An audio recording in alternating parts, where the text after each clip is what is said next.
नमस्कार दोस्तों, आज हम डिस्कस करेंगे अल्ट्रासोनिक टेस्टिंग का जो लास्ट चैप्टर हमारा है उसके बारे में। लास्ट चैप्टर है चैप्टर नंबर 13 का है लास्ट चैप्टर यूटी का, discontinuity and then origin and types. पहले तो हम लोग ये मगजमारी क्यों कर रहे हैं, एनडीटी टेस्ट हम कर रहे हैं, नॉन डिस्ट्रक्टिव टेस्ट करें। नॉन डिस्ट्रक्टिव टेस्ट मतलब मटेरियल को बिना तोड़े हमको पता करना है कि भाई हमारा कुछ इसमें डिफेक्ट है कि नहीं है, या तो कोई डिसकंटिन्यूटी है कि नहीं है। वो करने के लिए पहले तो डिसकंटिन्यूटी क्या है वो तो हमको पता चलना चाहिए। डिसकंटिन्यूटी अगर हमको पता नहीं है तो प्रॉब्लम हो जाएगा। इसी की वजह से पहले हम ये डिस्कस करते हैं कि डिसकंटिन्यूटी है क्या और कितने टाइप्स के डिसकंटिन्यूटी आते हैं। जनरली बहुत सारे लोग होते हैं ना कि भाई जब मोल्डिंग होता है, कास्टिंग होता है, उसका भी यूटी करने जाते हैं। कुछ लोग हैं वो शटडाउन में भी यूटी करने जाते हैं। तो कुछ लोग ऐसे भी होते हैं फैब्रिकेशन, जो pressure vessel, heat exchanger, column वगैरह बनता है वहां पे भी एनडीटी या यूटी करने जाते हैं। तो ये सब चीज का कैसे डिवाइडेशन होता है, डिसकंटिन्यूटी कितने टाइप्स की है, वो पूरा का पूरा डेप्थ में हम डिस्कस करेंगे। ठीक है, टोटल अल्ट्रासोनिक टेस्ट में हमने इतने सारे चैप्टर का डिस्कस किया। Application, training and certification, NDT level 1, level 2, level 3 का क्या ड्यूटी है उसके बारे में पूरा डेप्थ में समझे हम। कितने टाइप की एग्जाम आती है वो भी पूरा डेप्थ में समझे। लेवल 1, लेवल 2 का एग्जाम कैसा होता है उसके बारे में भी हमने पूरा डेप्थ में डिस्कस किया। और लेवल 3 का भी कैसे एग्जाम होता है, बेसिक और मेथड एग्जाम और स्पेसिफिक एग्जाम लेवल 3 का भी होता है, वो भी हमने पूरे डेप्थ में डिस्कस किया। और ऑलरेडी हमने ये भी डिस्कस किया कि सर्टिफिकेट जो है वो कैसा आता है लेवल 1 और लेवल 2 का, उसके बारे में भी। उसका नियर विजन हमने देखा कि नियर विजन है वो कैसा होना चाहिए, आपको जिगलर चार्ट जो है वो कैसा होना चाहिए। और ये हमारा इशिहारा चार्ट है। कलर ब्लाइंडनेस चेक करने के लिए आप सब लोग यहाँ पे जब आए थे तब मैंने भी आपका ये टेस्ट लिया था कलर ब्लाइंडनेस का। तो क्यों लिया था उसके रीजन जो है वो भी हमने चैप्टर नंबर 1 में डिस्कस किए। चैप्टर नंबर 2 में प्रिंसिपल के ऊपर डिस्कस किया। ऐसा करते करते अभी हम लोग पहुंचे हैं लास्ट चैप्टर नंबर 13 जिसका नाम है discontinuity then their origin and types. अभी डिसकंटिन्यूटी का तो मैंने आपको बोल दिया, लेकिन देयर ओरिजिन इसका मतलब उसका बर्थ प्लेस, वो कहां से पैदा होता है, डिसकंटिन्यूटी आता क्यों है उसको समझना पड़ेगा और उसके टाइप्स को समझना पड़ेगा, डिसकंटिन्यूटी के टाइप के बारे में। तो ये हम पूरा डेप्थ में डिस्कस करने वाले हैं। Welcome my friend, myself Vishal Dameliya.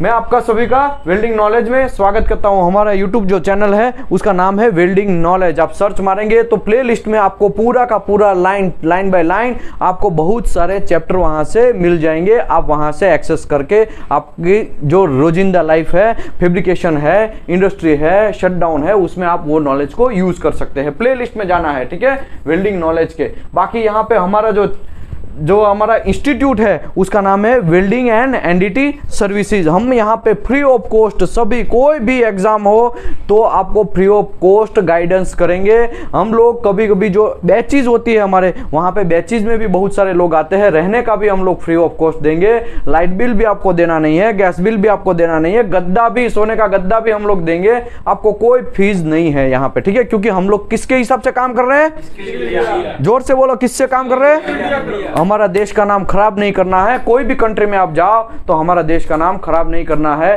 तो हम लोग जो काम कर रहे हैं वो स्किल इंडिया मूवमेंट के ऊपर काम कर रहे हैं। इसके लिए हमारा कोई फीस नहीं है, ठीक है। ओके, हाँ, खाने का फीस है, ठीक है, खाना वगैरह जो आपको लेना है वो, वरना कुछ लोग बोलेंगे मुझे ये चाहिए खाना, ये चाहिए, तो खाना का हमारे स्कोप में नहीं, ओनली फूड जो है वही आपके स्कोप में है, ठीक है।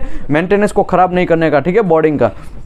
ओके, यहाँ पे दीपेश पटेल का नंबर है। जिन लोगों को लेवल 2 या लेवल 3 करना है या तो लेवल 2 का जो सर्टिफिकेट रिन्यूअल करना है वो दीपेश पटेल को कांटेक्ट कर सकते हैं। यहाँ पे मेरा नंबर है विशाल दामेलिया, ये मेरा पर्सनल नंबर है। कोई भी आपको टेक्निकल डाउट हो एएसएमई कोड रिलेटेड तो मुझे आप कांटेक्ट कर सकते हैं, वेल्डिंग रिलेटेड कांटेक्ट कर सकते हैं, और एनडीटी रिलेटेड कोई भी डाउट है तो कांटेक्ट कर सकते हैं, ठीक है। आइए मेरे दोस्तों, आज हम स्टार्ट करते हैं chapter number 13, discontinuity, their origin and types. पहले तो ये चैप्टर में हम ये डिस्कस करने वाले है types of discontinuity and that can be evaluated with ultrasonic testing method. तो अल्ट्रासोनिक टेस्ट मेथड हम जब करने जाते हैं, यूटी करने जाते हैं, तब हम लोगों को यह ध्यान रखना है कितने टाइप की डिसकंटिन्यूटी है, क्रैक कैसा आता है और हमको कैसे दिखाता है मशीन में, पोरोसिटी कैसे आता है, लेको फ्यूजन कैसे आता है, लेको पेनेट्रेशन कैसे दिखता है। लेकिन ये लेको फ्यूजन, लेको पेनेट्रेशन है क्या वो तो हमको समझना पड़ेगा। तो ये सब चीज हमको आज समझना है, ठीक है। देखो, जनरली हम लोग 3 डिवाइडेशन करते हैं डिसकंटिन्यूटी के टाइप को। 3 3 types of discontinuity. Okay, 3 types में डिवाइड करते हैं। यहां पे लिखा है ना, discontinuity can be divided into 3 general category. पहला है इनहरेंट, तो ये सब चीज में पढ़ेगा नहीं, आपको खाली समझ लेना है। पहला है इनहरेंट डिसकंटिन्यूटी। इनहरेंट डिसकंटिन्यूटी मतलब जब मटेरियल पैदा होता है, मटेरियल जब बनता है, मटेरियल जब बर्थ होता है, उस टाइम पे जो भी डिसकंटिन्यूटी आता है उसको बोलते हैं इनहरेंट डिसकंटिन्यूटी। अभी आप बोलेंगे मटेरियल कैसे अरे भाई ये मटेरियल सीधा ऐसे नहीं बन जाता है, ये मटेरियल सीधा ऐसा नहीं फोर्जिंग हो जाता है या कास्टिंग हो जाता है या जो भी है। हाँ चलो आ गया, टेंसाइल टेस्ट का पीस है, उसको काट देते हैं सीधा खींच के, ऐसा नहीं होता है। पहले आपका जनरली मटेरियल को बनाना तो पड़ेगा, ये मटेरियल तो बनाना पड़ेगा। तो उस टाइम पे, ये मटेरियल बनाने के टाइम पे जो डिसकंटिन्यूटी आता है उसको इनहरेंट डिसकंटिन्यूटी बोलते हैं। ओके, अभी इनहरेंट डिसकंटिन्यूटी है are usually formed when the material is molted. Molten, तो मटेरियल मोल्टेन मतलब मैं आपको ऑलरेडी यहाँ पे एक टाइम यहाँ पे एक है फिगर में दिखाता हूँ। ये देखो मटेरियल मोल्टिंग हो रहा है, देखा यहाँ पे ये घुसा रहा है, क्या घुसा रहा है? मेटल को। फिर यहाँ पे बीबा होगा, इसको आप लोग क्या बोलते हैं? छाछा, क्या बोलते हैं? छाछा और बीबा जो भी है, इसके अंदर डालेंगे तो इसका जैसा शेप रहेगा वो इसमें थीज के सॉलिडिफिकेशन होके वो उसका शेप कवर कर लेगा। तो ऐसे ही प्लेट को भी बनाया जाता है। प्लेट का एक बड़ा सा छांसा होता है, उसके अंदर प्लेट डालो बीम से, तो बीम का उसके अंदर प्लेट बीम का वो मटेरियल जैसा रहेगा तो वैसा डालो तो वैसा बन जाएगा मटेरियल। तो वैसे हम लोग को बहुत बड़ा लंबा चौड़ा मिलेगा, स्लेब की तरह मिलेगा, ठीक है। तो वो सब चीज हमको काट के तो जितना यूज करना। अभी मुझे ये बोलो, मुझे इतना ही मटेरियल का जरूरत है, तो क्या इतना बड़ा मैं प्लेट लेके आएगा? एक ही प्लेट लेना है, छोटा सा टुकड़ा लेना है, उसमें से मुझे ये छोटा टुकड़ा और काटना है। तो उस टाइम पे जब आप कटिंग करते हैं तब कोई डिसकंटिन्यूटी मिलता है, तब उसको बोलते हैं कौन सा डिसकंटिन्यूटी? Process discontinuity. पहले तो हम इनहरेंट में डिस्कस कर लेते हैं। इनहरेंट डिसकंटिन्यूटी क्या है? इनहरेंट डिसकंटिन्यूटी में inherent rod discontinuity are related to molting, the solidification of the origin ingot before formed into the slab, blooms and billets। अभी slab, blooms, billet क्या है? तो जनरली सबसे पहले मटेरियल मोल्डिंग होता है या मटेरियल का बर्थ होता है तो इतना बड़ा इनगोट में उसको डाला जाता है। क्या करते हैं? इनगोट में डाला जाता है। अभी इनगोट में डाला तो बहुत बड़ा स्लेब वगैरह बन गया, बहुत बड़ा बन गया। अभी इतना सारा तो मुझे जरूरत नहीं है, मुझे तो एक छोटा सा प्लेट बनाना है। तो वो ये भी इतना 100 बाय 200 का जो भी है, मुझे एक प्लेट बनाना है, उसके लिए इतना बड़ा का जरूरत नहीं है। तो इसको डिफरेंट टाइप में काटा जाएगा, या तो ब्लूम्स मतलब उससे छोटा पार्ट, या तो फिर आपका यहाँ पे स्लेब, ये स्लेब में, या तो फिर आपको यहाँ पे बिलेट में, ठीक है, बिलेट में। ऐसा मतलब छोटे छोटे टुकड़े किए जाएंगे। वो छोटे छोटे टुकड़े को फिर अपने रिक्वायरमेंट के हिसाब से काटा जाएगा। लेकिन ये जब इनगोट बना उस टाइम पे कोई ना कोई डिसकंटिन्यूटी आ गया होगा, आने का चांसेस है कि नहीं है? क्योंकि पोरोसिटी आने का चांस है, क्रैक बनने का चांस है, जो भी है इसमें बहुत सारी डिसकंटिन्यूटी जनरेट होने का चांस है। उस टाइम पे आप करने जाएंगे तो उसको बोलते हैं इनहरेंट डिसकंटिन्यूटी। कैसा डिसकंटिन्यूटी? Inherent discontinuity. ठीक है, जोर से बोलना चाहिए भाई, एक कन्याकुमारी तक आवाज आना चाहिए और ऊपर जम्मू कश्मीर तक आवाज आना चाहिए, ठीक है। Okay, inherent cast discontinuity related to melting.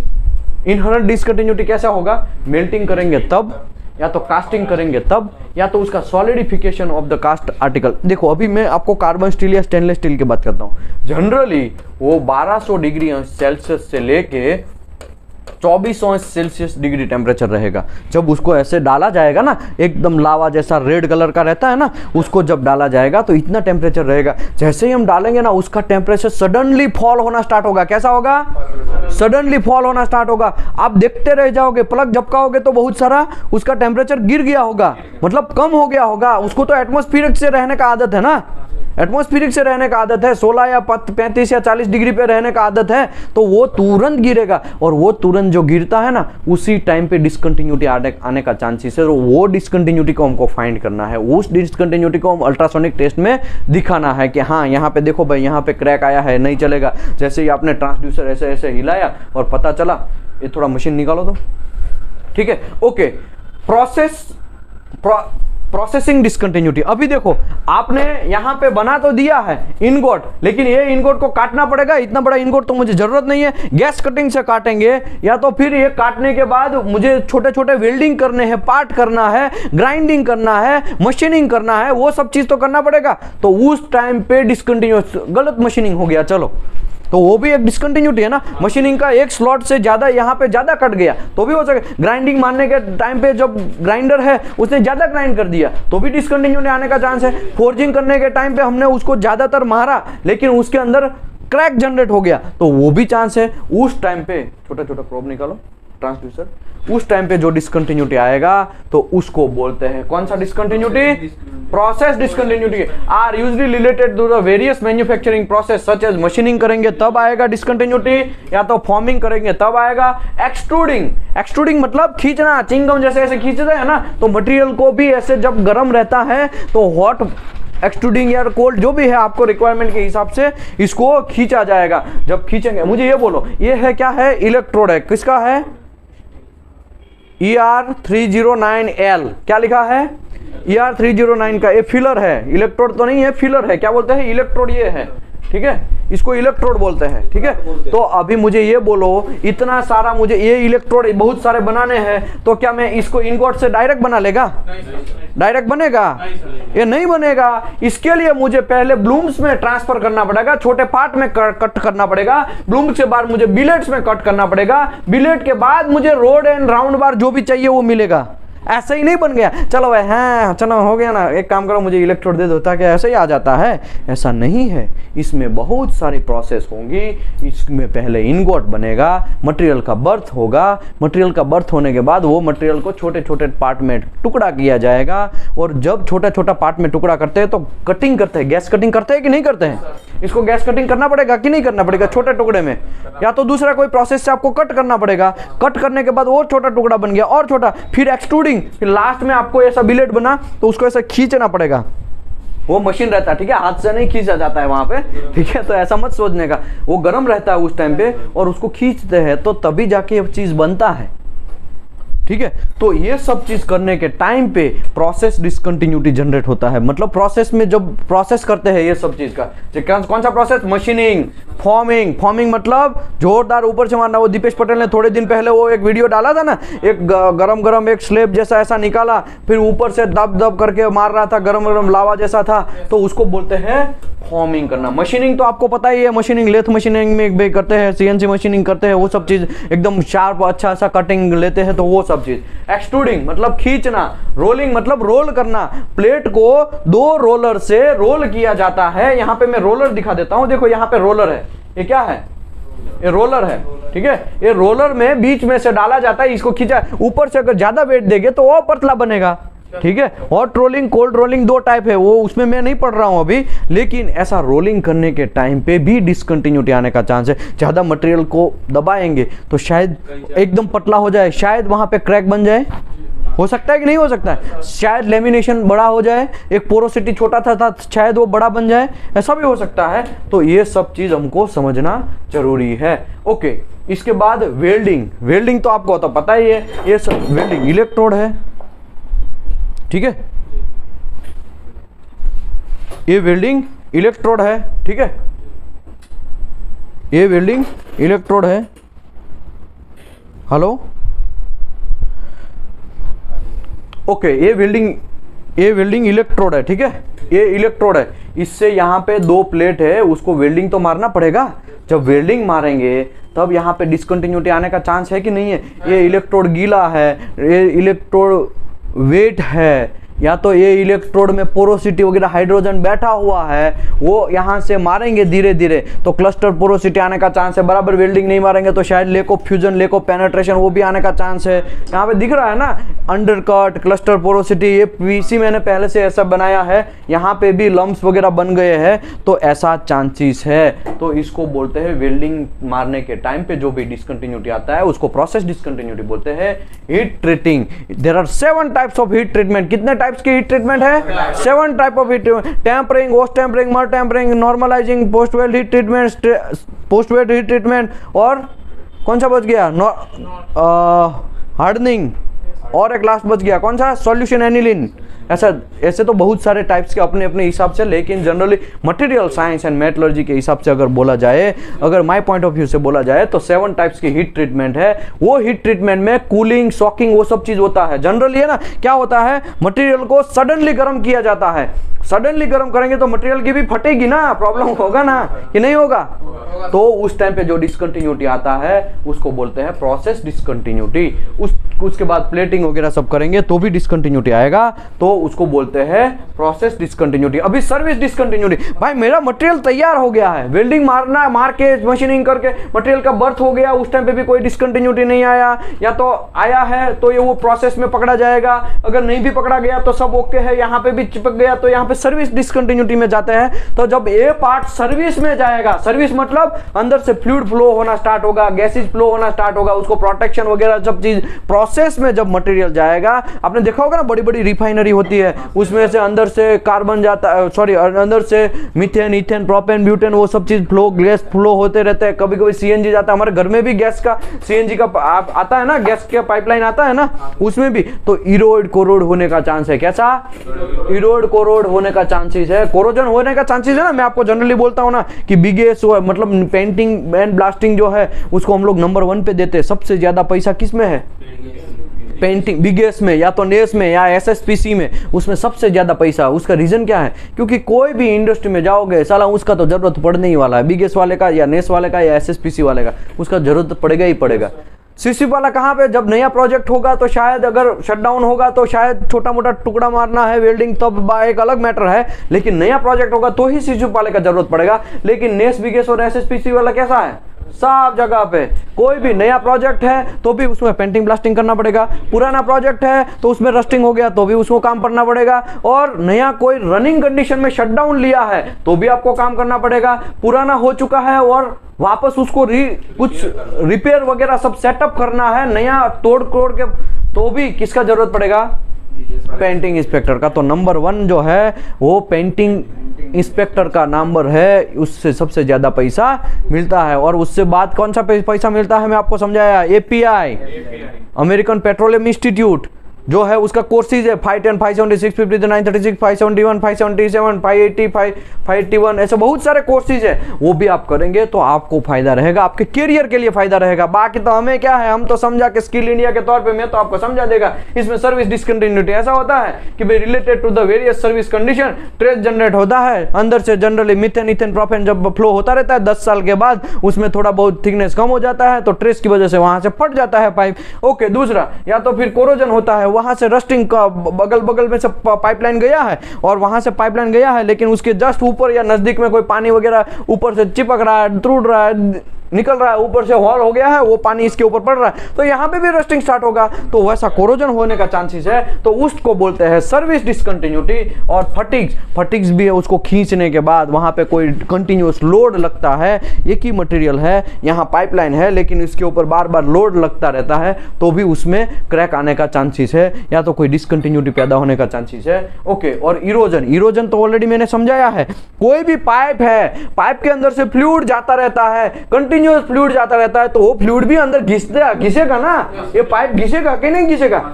आप बोलेंगे कि नया क्या उठा बनाया, पानी थोड़ी मटेरियल को घिसता है, लेकिन पानी भी एक जगह पे लॉन्ग टर्म तक जाएगा ना तो वहां पे एक सरेरस जैसा हो जाएगा, वहां पे एक घिसान जैसा हो जाएगा, वहां पे एक लाइन जैसा महसूस होगा, तो उसको बोलते हैं, क्या बोलते हैं, इरोजन। तो मटेरियल जो है अंदर से घिसेगा और अंदर से फिर थिकनेस धीरे धीरे कम होगा, फिर उसका थिकनेस समझो 10 mm है और घिसते घिसते 3-4 mm पे आ गया, फिर उसके ऊपर ट्रेस लगेगा तो वो भी क्रैक होने का चांसेस है। तो ऐसे बहुत सारे रीजन है डिसकंटिन्यूटी आने का, आपको पता होना चाहिए। आप यूटी करने जा रहे हैं, वरना साहब मैं तो यूटी का मशीन ऐसे घिस के आ गया, क्या घंटा आपको, अगर आपको डिसकंटिन्यूटी ही पता नहीं है, आपको पता है हाँ कुछ मिला है लेकिन क्या है, स्लेग है, क्या है, क्रैक है, लेको फ्यूजन है, पोरोसिटी है, पिन होल है क्या, लेकिन आपको साहब कुछ तो मिला है, अरे कुछ तो क्या मिला है, कुछ तो पता होना। तो डिसकंटिन्यूटी के बारे में, इसके लिए मैं आपको वेट दे रहा हूं। ये जो चैप्टर है ना बहुत इंपॉर्टेंट है। कुछ लोग है ना इसको 3-3, 4-4 बार करो। जो लोग ऑफलाइन वाले हैं उसको तो मैं करवा ही दिया, लेकिन ऑनलाइन वाले भी घुमा घुमा के उसको बार बार करो। ये चैप्टर बहुत इंपॉर्टेंट है। ओके, आगे बढ़ते हैं। During the manufacturing process many discontinuity there are subsurface will be made in open to the surface of the machining and grinding. अभी देखो यहाँ पे भाई इनगोट है, क्या है ये इनगोट है। इसमें यहाँ पे शायद कोई पोरोसिटी था, क्या था पोरोसिटी, या तो कोई क्रैक था, ठीक है, कोई कुछ भी था। यहाँ पे हमने इसको ऐसा पार्ट किया, क्या किया, ऐसे काट कर दिया, तो थोड़ा इसमें रहा, थोड़ा ऊपर रहा, तो ओपन हो गया ना, अभी ओपन टू द सरफेस हो गया ना, ये चीज यहाँ पे ट्रांसफर ऐसा हो गया ना। तो मतलब भले ही पहले छुपा हुआ डिसकंटिन्यूटी है, लेकिन उसको मशीनिंग या तो ग्राइंडिंग करेंगे तो शायद वो ओपन टू द सरफेस हो जाएगा, शायद वो डिसकंटिन्यूटी हमको दिखने लगेगा। पहले इसमें दिखेगा, यहाँ पे कोई डिसकंटिन्यूटी है वो तो दिखेगा नहीं, दिखेगा अंदर है, लेकिन शायद वो उसको कटिंग करने के टाइम पे शायद वो दिख जाए। तो इसको बोलते हैं ओपन सरफेस डिसकंटिन्यूटी जो है सब वो दिखना स्टार्ट होगा, अदर पहले से सब सरफेस में अगर है तो, ठीक है। ओके, इसके बाद remember that the discontinuity are not necessary defect. ये याद रखो, डिसकंटिन्यूटी है क्या, ये आपको डिफेक्ट बोलना नहीं है। याद रखो, आप यूटी करने जाओ, पीटी करने जाओ, या तो एमटी करने जाओ, मैग्नेटिक पार्टिकल टेस्ट करने जाओ, या तो फिर आप डीपीटी करने जाओ, आपको पहले क्या बोलना है, डिसकंटिन्यूटी बोलना है। साहब मेरे को एक डिफेक्ट मिला, ऐसा नहीं बोलने का। आपको एक्सेप्टेंस क्राइटेरिया मैंने समझाया है ना, एक्सेप्टेंस क्राइटेरिया इतने mm तक एक्सेप्ट होता है। लीनियर इंडिकेशन किसको बोलते हैं, राउंडेड इंडिकेशन कौन किसको बोलते हैं, वो इंडिकेशन पहले फाइंड करो और लीनियर है कि राउंडेड है, इसके बाद एक्सेप्टेंस क्राइटेरिया में जाओ। हाँ भाई ये तो रिजेक्ट है, तब जाके रिजेक्ट है तो कौन सा है, क्रैक है या जो भी है वो, पर तब नाम दो उसको, लेकिन पहले क्या बोलना है आपको, डिसकंटिन्यूटी बोलना है, ठीक है। आगे बढ़ते हैं। The indication that is found in inspector is called discontinue until it is the identify evaluation and effect of the service of the part. जब तक आपको डिफेक्ट नहीं बोलना है, जब तक वो आपको ऐसा नहीं लगता है कि एक्सेप्ट है या तो रिजेक्ट है। एक्सेप्ट है तो डिसकंटिन्यूटी है, लेकिन रिजेक्ट है तो फिर उसका नामकरण करना है, ठीक है, फोइबा जैसा। आगे बढ़ते हैं। ये तो मैंने आपको समझा ही दिया, अभी इसमें मुझे ज्यादा पढ़ने का नहीं है। यहाँ से स्लेब कट होता है छोटा छोटे टुकड़े में, इसके बाद है प्लेट बनता है। प्लेट आप बोलते हैं ना प्लेट कैसे बनता है, तो देखो यहाँ पे ये इनगोट में से पहले बड़ा सा एक बनेगा, इनगोट में से बड़ा सा मटेरियल का बर्थ होगा, बर्थ होने के बाद छोटे छोटे टुकड़े में उसको काटा जाएगा, जो चाहिए वो मिलेगा। अदरवाइज किसी को ब्लूम्स में से किसी को आई सेक्शन बनाए, टी सेक्शन बनाए, चैनल बीम बनना है, या तो कॉर्नर सेक्शन या रेल पार्ट बनाना है, स्पेशल रोल पार्ट बनाना है, जो भी है। अदरवाइज आपने देखा होगा ऐसा बहुत सारा कॉइल जो है, प्लेट का कॉइल छोटा छोटा थिकनेस रहेगा, प्लेट का कॉइल आपने किसी ने ट्रक में देखा है ऐसा जाते हुए? जब हाईवे पे आप निकलते हैं ना बस में, तब ऐसा ट्रक बहुत सारे जाते रहते हैं, आपने देखा है कि नहीं देखा है कि ऊपर से गया? देखा है ना, तब अच्छा है। तो ये जो कॉइल है वो भी पहले कहाँ किस में से बनेगा, इनगोट में से ही आते आते बनेगा, ठीक है। इनगोट में से आया स्लेब, स्लेब में से प्लेट बना, प्लेट में से फिर यहाँ पे ये शीट बना, शीट में से शायद कॉइल बनेगा, अदरवाइज शीट मेटल इंडस्ट्री में इसका यूज होगा, या वेल्डेड पाइप या ट्यूब बनेगा, या फॉइल बनेगा। फॉइल मतलब एकदम पतला सा, ठीक है। फॉइल यहाँ पे नहीं है मेरे पास, वरना मैं आपको फॉइल बताता, ठीक है। फॉइल बनाना है, फिर या तो फिर आपको जो भी है छोटे छोटे टुकड़े में उसको जैसा रिक्वायरमेंट है गास्केट वगैरह में बनाना है, तो उसके हिसाब से पार्ट को अलग अलग आप यूज कर सकते हैं, ठीक है। यहाँ पे इलेक्ट्रोड बनाया है इन लोगों ने, कहाँ से बनाया है, ब्लूम्स में से, ब्लूम्स में से बाद बिलेट हुआ है, बिलेट के बाद इलेक्ट्रोड बनाया है, फिर रोल्ड सीमलेस ट्यूब पाइप वगैरह जो भी चाहिए, बार वगैरह चाहिए, वो सब चीज बनाया है। तो इसमें ज्यादा मुझे पढ़ना नहीं है। या अभी sequence of operation obtaining the different shape, अभी सीक्वेंस, पहले सीक्वेंस क्या, सब चीज मोस्टली रोलिंग मिल से ही बनता है, याद रखो, मोस्टली, मैं मोस्टली बोल रहा हूँ, ठीक है। तो रोलिंग मिल से, जो रोलिंग मिल में जो लोग जाएंगे वो गरम गरम लावा जैसा रहेगा, और वहां से अलग अलग डिफरेंट टाइप का कोई है, यहाँ पे हॉट रोल है या स्लेब है या बिलेट है या ब्लूम्स है, उसको अपने हिसाब से रोल करते करते, जिसको आई सेक्शन चाहिए वो, जिसको रोड जैसा चाहिए वो, जिसको प्लेट वगैरह चाहिए वो, वैसे करके आपको सब चीज जो एंड प्रोडक्ट मिलता है, सीधे आपके घर में जो एंड प्रोडक्ट आता है उसके ऊपर बहुत कांड होता है, ठीक है, बहुत सारा काम होता है।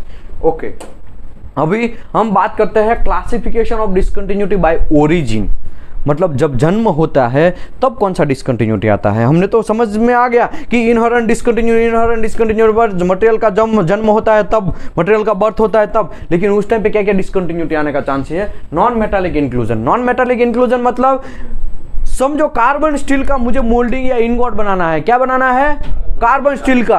अभी मैं उसके ऊपर से लावा गरम गरम है कार्बन स्टील का डाल रहा हूं, लेकिन पहले से ही भाई साहब वहां पे एल्यूमिनियम का छोटा टुकड़ा पड़ा है, या तो कोई प्लास्टिक का या कचरा या मिट्टी वगैरह पड़ा है।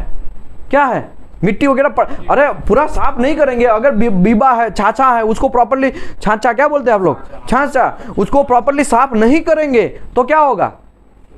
वहां पे वो भाई साहब चिपक जाएगा, रहेगा, ऊपर से आएगा तो उसमें दब जाएगा, तो उसको बोलते हैं नॉन मेटालिक इंक्लूजन। क्या बोलते हैं? Non metallic inclusion. स्लेग कचरा भी हो सकता है, ऑक्साइड भी हो सकता है, सल्फाइड भी हो सकता है। Present in origin ingot, present in original ingot, पहले ही भाई साहब वो वहां पे अपना कुल्ला टिका के बैठा है। ठीक है, ओके। ब्लो होल्स या पोरोसिटी। ब्लो होल्स पोरोसिटी मतलब जब आप गरम गरम लावा जितना डालेंगे तो उसमें से गैस भी भाप आएगा ना, गैस आएगा ना, वो गैस को बाहर निकलना था, लेकिन डालने के बाद उसमें भी गैस जनरेट होगा ना, वो गैस को बाहर निकलना है, लेकिन ऊपर से आपने क्या कर दिया है? मिल्क को डाल दिया है, तो वो गैस अंदर ही रह जाएगा, उसको तो बाहर निकलना है, लेकिन वो फिर सॉलिडिफिकेशन होना स्टार्ट हो जाएगा। उसी की वजह से वो जो गैस है वो बाहर नहीं निकल पाएगा, तो उसको बोलते हैं ब्लो होल या तो porosity. Are formed in gas when the insoluble of the molten metal and entrapped when the porosity molten solidification. जब सॉलिडिफिकेशन जल्दी मैं आपको बोला ना 1200 से 2400 डिग्री, कितना डिग्री? 1200 से 2400 डिग्री सेल्सियस का इतना टेम्परेचर होता है। समझो मैं यहाँ ये इनगोट है, क्या है? इनगोट है। ठीक है, अभी मैंने यहां से डालना स्टार्ट किया। किसको डालना स्टार्ट किया? मेटल को। ऐसा रेड कलर का ही आता है। ठीक है, ऐसा किया, यहां से ऐसे ऐसे बैठना उसने स्टार्ट किया। ठीक है, ऐसा ऐसा, लेकिन यहाँ पे शायद गैस जनरेट हुआ होगा, वो गैस को बाहर निकलना है, लेकिन यहाँ पे तो सॉलिडिफिकेशन हो चुका है। अभी कैसे बाहर निकल पाएगा? क्या सॉलिडिफिकेशन को तोड़ के फाड़ के बाहर निकलेगा? नहीं निकल पाएगा, वो उसकी भी फटेगी। तो उसी की वजह से वो वहां पे बैठा रहेगा, और नीचे जो है यहाँ पे इतना पोरोसिटी या तो फिर क्रैक वगैरह जब ये छोटे छोटे टुकड़े में यहाँ पे ऐसे ऐसे वो बैठ जाएगा, और उसको बोलते हैं पोरोसिटी या तो ब्लो होल्स। पाइप मतलब यहां से ऊपर से मैंने मटेरियल को डाला है, इनगोट किया है, तो यहाँ पे एक ऐसा जैसा डिसकंटिन्यूटी बन जाएगा, उसको बोलते हैं pipe. Segregation are occur when the distribution of the various element is not uniformly through the ingot. Segregation बहुत important condition is called bending is not usually significant. अभी देखो क्या होगा, यहाँ पे मटेरियल मैंने डाला, क्या किया? अभी सेग्रेशन क्या है? Occur when the distribution of the various element is not uniform. अभी यहाँ पे अच्छे से ऐसे ऐसे बैठना चाहिए था ना, लेकिन ऐसे ऐसे बैठेगा तो ये जगह रह गया ना, ये जगह रह गया ना, तो उसी की वजह से सेग्रेशन वगैरह डिसकंटिन्यूटी आने का चांसेस है। When the ingot is further process slab blooms and billet, उसका वापस फिर प्रोसेस करेंगे। इनगोट का क्या करेंगे प्रोसेस?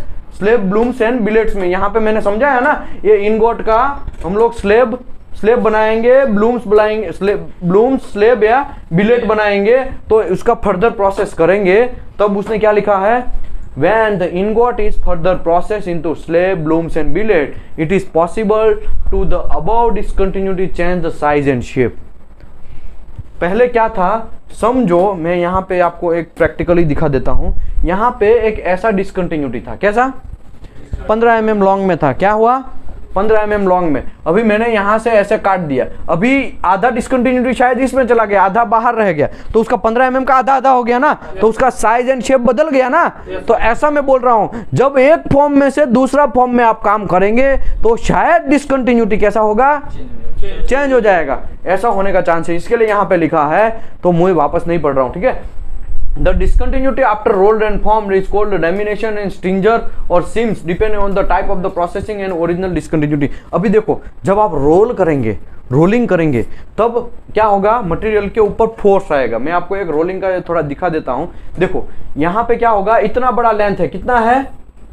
इतना बड़ा है, लेकिन रोल होने के बाद यहाँ पे बहुत फोर्स आता है। ये रोलर है ना, बहुत फोर्सली काम करते हैं, तब यहाँ पे कितना लेंथ हो गया उसका? पतला हो गया, मतलब पतला ही करना है। लेकिन ये डिसकंटिन्यूटी पहले ऐसा इत्तू सा था, ये डिसकंटिन्यूटी इत्तू सा था, ये डिसकंटिन्यूटी इत्तू सा था, लेकिन वो उसको दबा के उसको आगे निकला, तो ये दोनों शायद उसको 1 नंबर 2 नंबर और 3 नंबर ऐसा बोलूं मैं, तो ये 2 और 3 दोनों मिक्स हो गया। देखा आपने? तो इसको बोलते हैं स्ट्रिंजर्स। क्या बोलते हैं?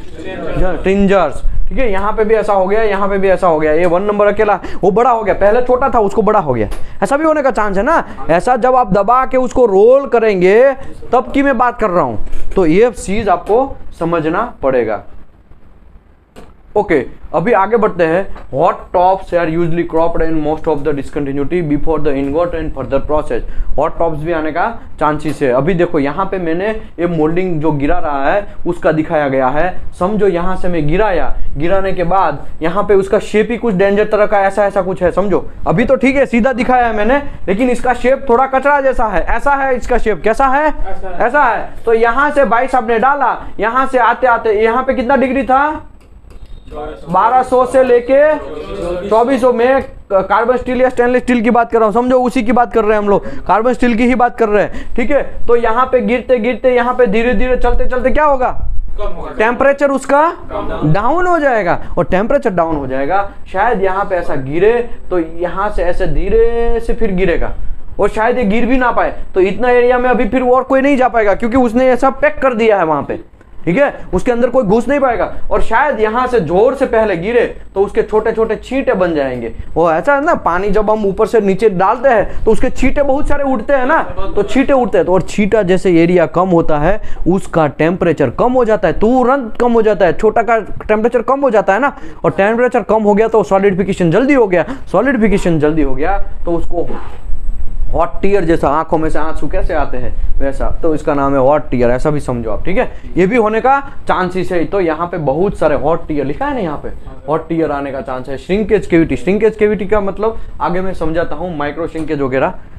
ओके, हॉट टीयर यहाँ पे भी मैं समझाया है, कुछ हॉट टीयर बन जाएंगे छोटे छोटे, तो वो भी एक है। उसके बाद अभी यहाँ पे श्रिंकेज केविटी की बात करते हैं। श्रिंकेज केविटी मतलब मटेरियल को यहाँ से मैंने पूरा प्योर कर दिया, यहाँ से इसमें ऐसे गया, यहाँ से ऐसे गया, ठीक है, ये दोनों भर गया, दोनों भरने के बाद फिर क्या होगा, अंदर सॉलिडिफिकेशन स्टार्ट होगा। कैसा होगा, सॉलिडिफिकेशन मतलब टेम्परेचर फॉल होना स्टार्ट होगा, टेम्परेचर कम होना स्टार्ट होगा, और धीरे धीरे मटेरियल एक दूसरे से खींचता स्टार्ट हो जाएगा। क्या होगा, बॉन्डिंग स्टार्ट हो जाएगा, और वो बॉन्डिंग की वजह से इतना मटेरियल यहाँ से फट जाएगा, क्योंकि मटेरियल ही पहले से ही कम डाला है। तो ऐसा खींचतान होता है ना मटेरियल में, आपने देखा है कि नहीं देखा है?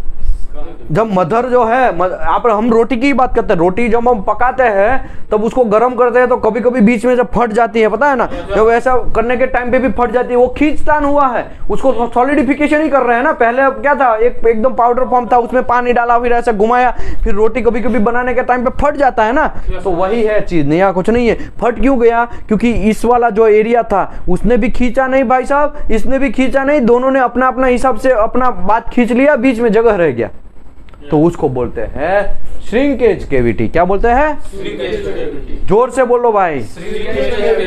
ब्लो होल्स तो आपको मैंने समझा ही दिया है, यहां से वो एयर को बाहर निकलना था, लेकिन यहाँ पे समझो, मैं यहाँ पे डालू, ठीक है, यहाँ पे मटेरियल को मैं डाल रहा हूँ, ठीक है, ये पूरा पैकिंग सिस्टम पूरा पैक है। अभी यहाँ पे गैस जनरेट हुआ, तो क्या वो गैस ऐसा चलते के बाहर ऐसा निकलेगा? नहीं, वो वहां पे ही चिपक जाएगा, उसको निकलने का जगह ही नहीं मिलेगा, सॉलिडिफिकेशन हो जाएगा। उसी की वजह से इसको बोलते हैं ब्लो होल्स। क्या बोलते हैं, ब्लो होल्स। तो ये सब चीज आपको समझना है। लेमिनेशन है, अभी प्रोसेस, ये सब चीज जो डिस्कंटिन्यूटी था ना, वो इनहरेंट डिस्कंटिन्यूटी था। कौन सा डिस्कंटिन्यूटी? मटेरियल जब पैदा होता है, मटेरियल का बर्थ होता है तब की बात। अभी हम बात करते हैं प्रोसेस डिस्कंटिन्यूटी का। तो प्रोसेस डिस्कंटिन्यूटी है, वो भी एक बहुत इंपॉर्टेंट टॉपिक है।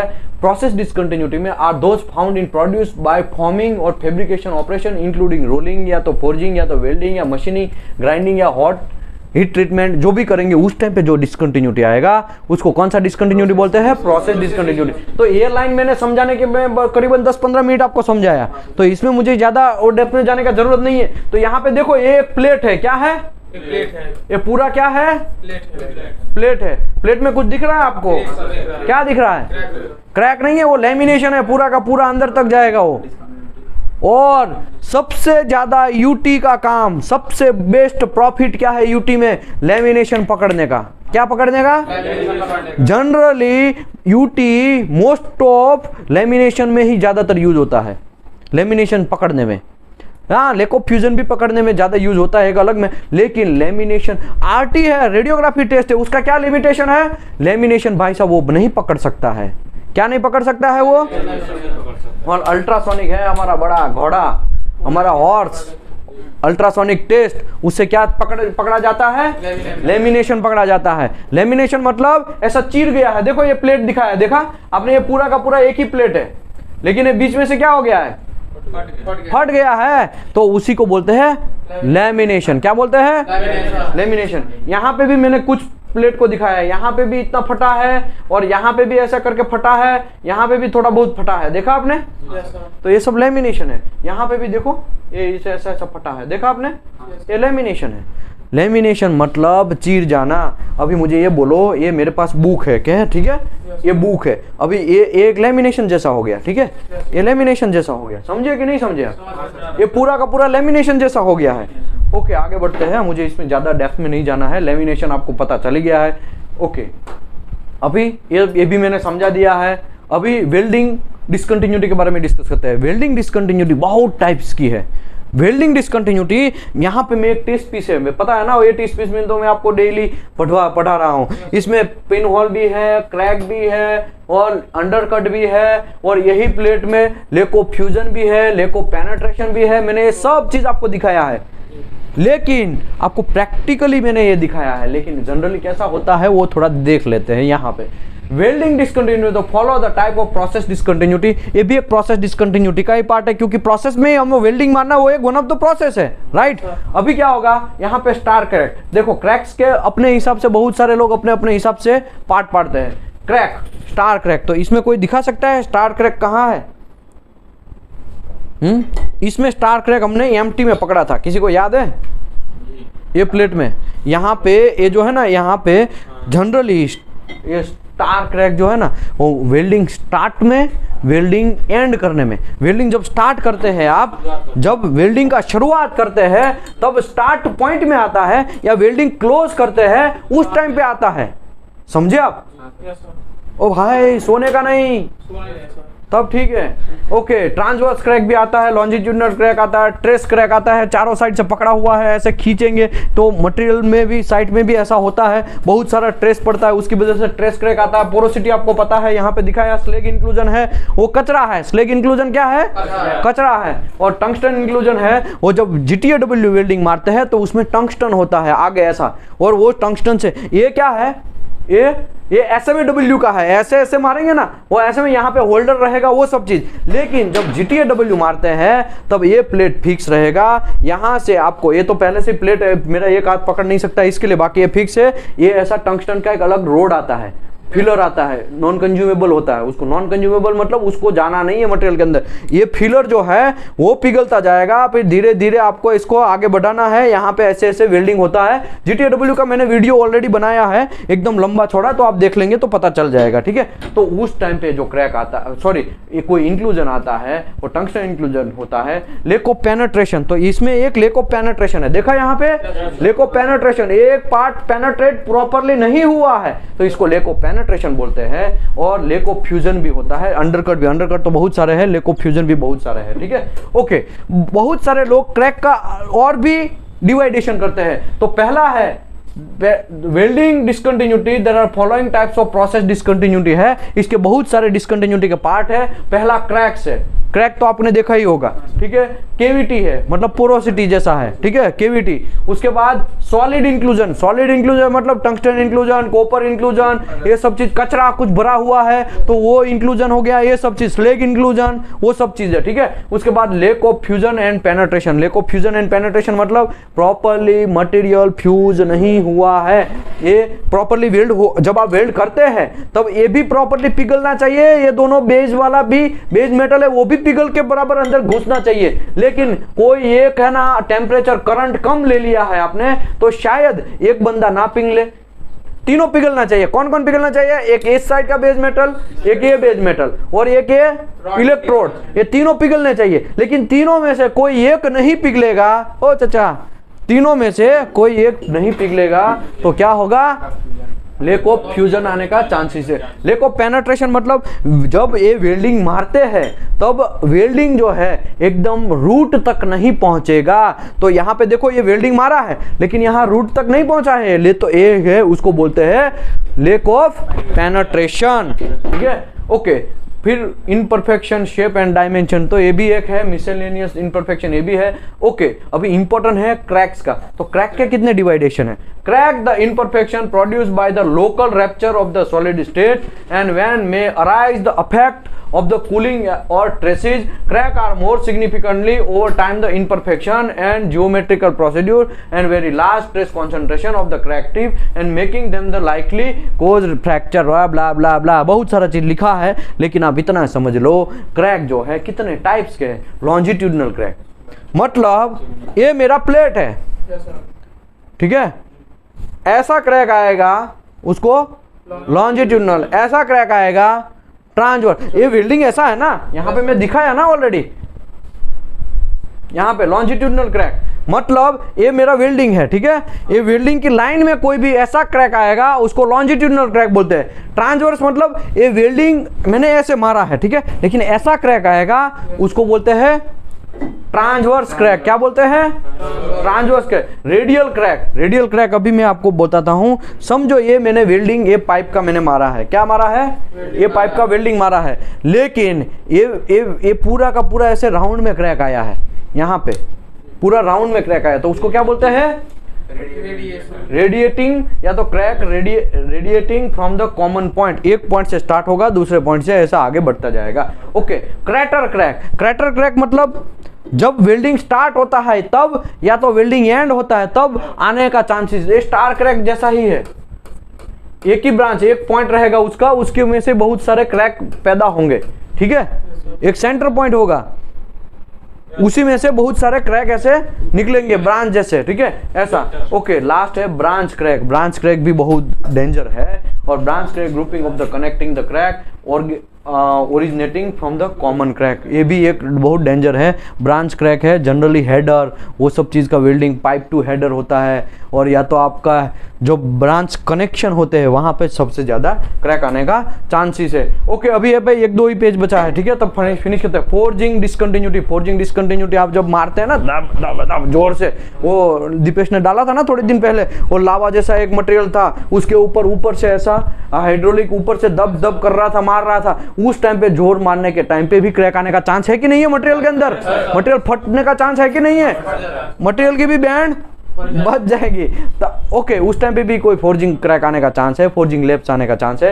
ओके, यहाँ पे देखो फोर्जिंग लैप्स मैंने दिखाया है, ये प्रॉपरली बीबा प्रॉपर नहीं है, छासा क्या बोलते हैं आप लोग, ये छासा प्रॉपर नहीं है। छासा प्रॉपर नहीं है तो क्या हुआ है, यहाँ पे देखो प्रॉपरली सेटअप नहीं हुआ है, ये एक साइड ऊपर का एरिया है ना, ऐसे एक साइड भाग गया है, देखा आपने, ये दोनों ऐसा है, ऐसा खोल दिया, फिर यहाँ पैक कर दिया, लेकिन पैक करने के टाइम पे ऐसा टेढ़ा थोड़ा हुआ, तो यहाँ पे भी लोचा हुआ, यहाँ पे लोचा हुआ, जब उसको निकाला तब यहाँ पे देखो ऐसा बन गया फोर्जिंग लैप्स।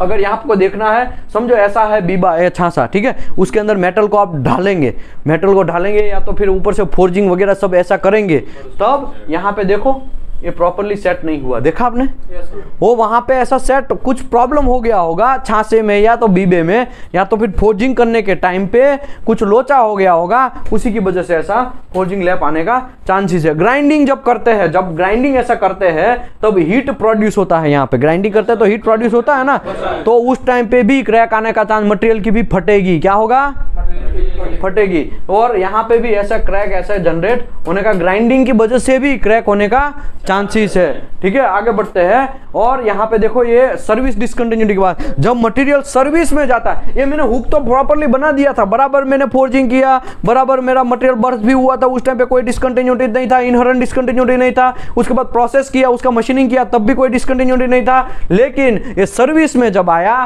तो सर्विस में उसकी फट गई है, इसको ज्यादा शायद वेट उठाना पड़ गया होगा, तो यहां से क्या हो गया, टूट गया, ठीक है, तो उसी की वजह से भी डिसकंटिन्यूटी आने का चांसेस है। तो यहाँ पे ये चैप्टर क्लोज होता है। Thank you very much. मैं आशा करता हूँ आप सब लोगों को ये इन्फॉर्मेशन मिला होगा। ये चैप्टर को जितनी बार देख सकते हैं, जनरली ये कॉमन चैप्टर है, ठीक है, ये जो चैप्टर है वो कॉमन चैप्टर है, रेडियोग्राफी टेस्ट का भी, मैग्नेटिक पार्टिकल टेस्ट का भी, पेनेट्रेंट टेस्ट का भी,